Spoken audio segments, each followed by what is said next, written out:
In this video, I will show you how we can make a image slideshow with bitmap images. So something like this.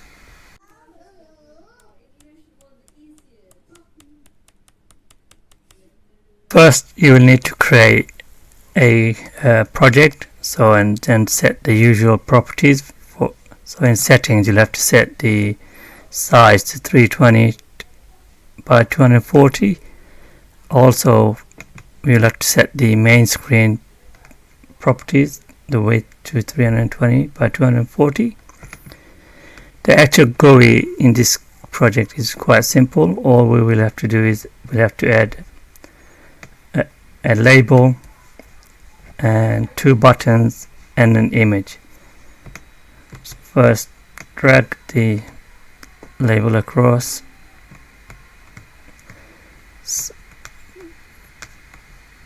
change the width and the height to pixels, drag it along,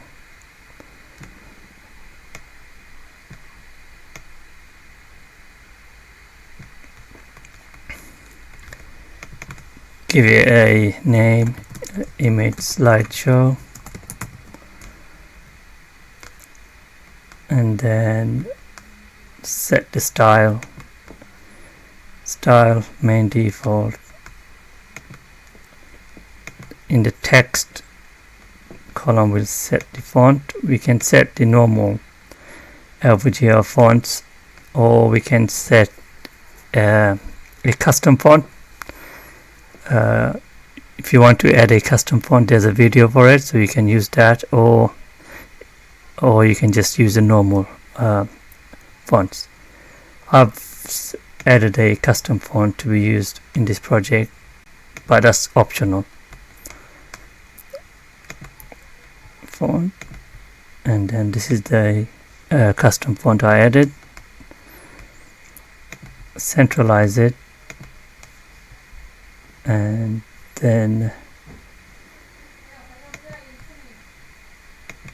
yep, that's it. Now we add don't have to give the label a name, but it's good to give a name.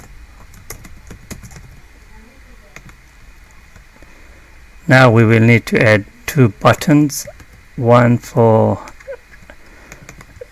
click and load the next image, and one for the previous image. So first, add a button for next, give it a name, button next image,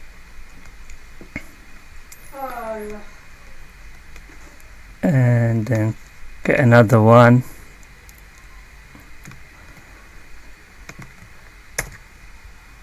call it button previous image,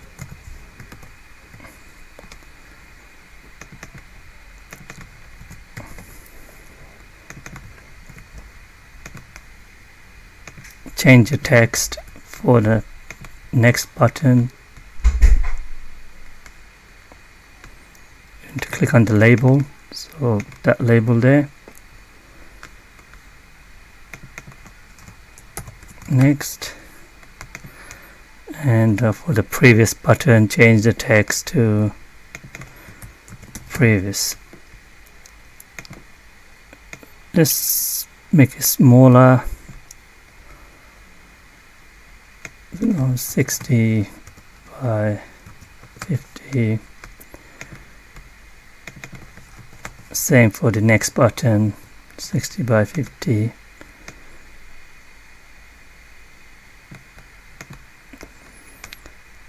Now we will need to add a image, so each time we click on the buttons, it shows the image. Find the image here, there, edit, give it a name, because we will be using and updating the image. We should give it a name so we're gonna easily identify it. Again, set to pixel, 140 by 180.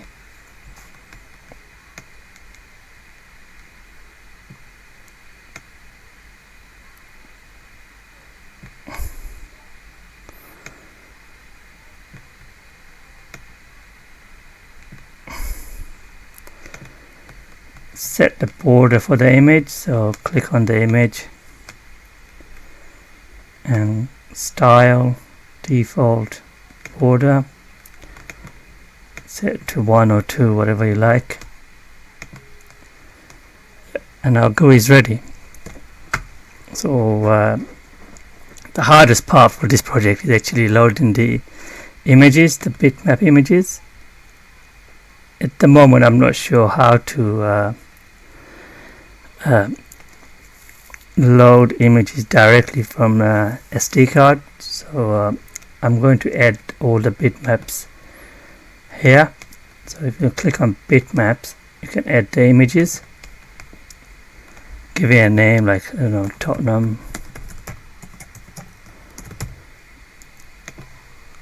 update the image. I will include all the images with the project, so you don't have to create them. But if you want to change the ones I've added, like you want to add your own one, then you'll have to obviously select the ones you like, and then we select the color format. So give it a name, select it, and give it a color format. Okay, so we'll add it here. I noticed that we can add around 12 bitmaps, and because they consume quite a bit of memory, after 12, around 12, the cheap yellow display starts lagging, so I will only upload 10. I won't show you all of the bitmaps being uploaded, so you can do them if you're going to start from scratch. But I already created a similar project there, image slideshow, and I've already updated the bitmaps.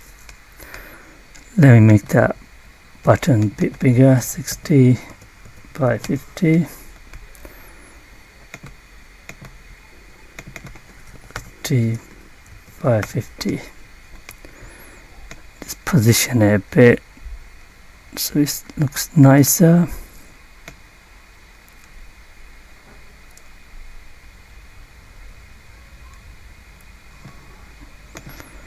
The GUI is ready now, so what we'll have to do is first we have to save it and build. This will generate all the C files, and also it will create C files for this bitmap. If you go to your EEZ project source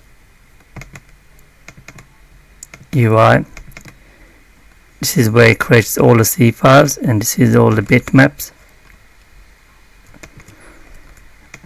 You will also need to create an Arduino sketch, so I like to create an Arduino sketch with the same name as the EEZ project, and then you copy all of the files over to your Arduino sketch. Now if you go to your Arduino sketch, the only change you need to make is in the image files. So if you go there, normally it creates a bunch of code here with the LVGL location. It's not found in my machine, so I had to replace it with this. I will show you what I mean. Let's say if I copy the bitmap for Tottenham, paste it. Now if you go to Tottenham one day, so by default EEZ Studio create this file, so I can't find it, so I just replace this. For each image you'll have to replace that with this, so it points to the correct right location for LVGL. So I've done this for all the image files.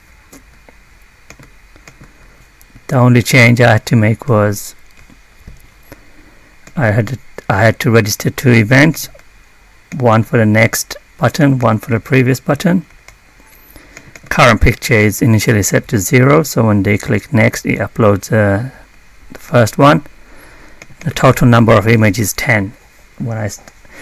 If you add more than 10 the cheap yellow display starts to lag and run out of memory. So 10 is the max I could add without actually having any memory issues. In the next event handler, so it's the typical stuff. We get the code that was generated. So in this case, it's LV event clicked. This is what we said here. Button next image.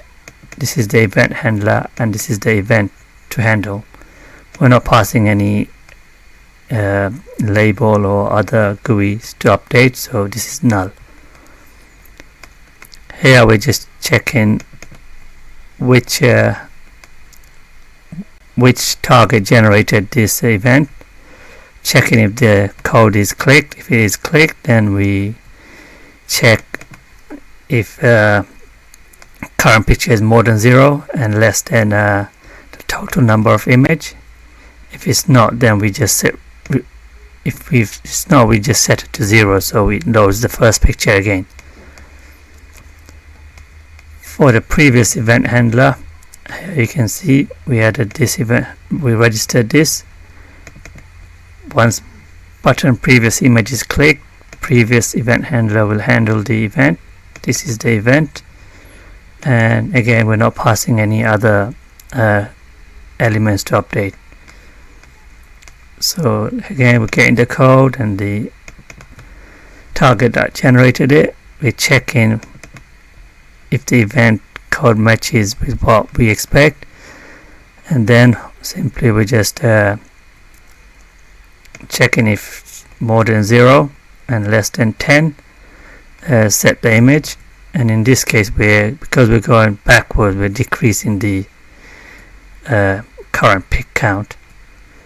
And when it goes to the last one, we're just setting to the when it goes to the first one, sorry, we're just setting the image the current image to the last one.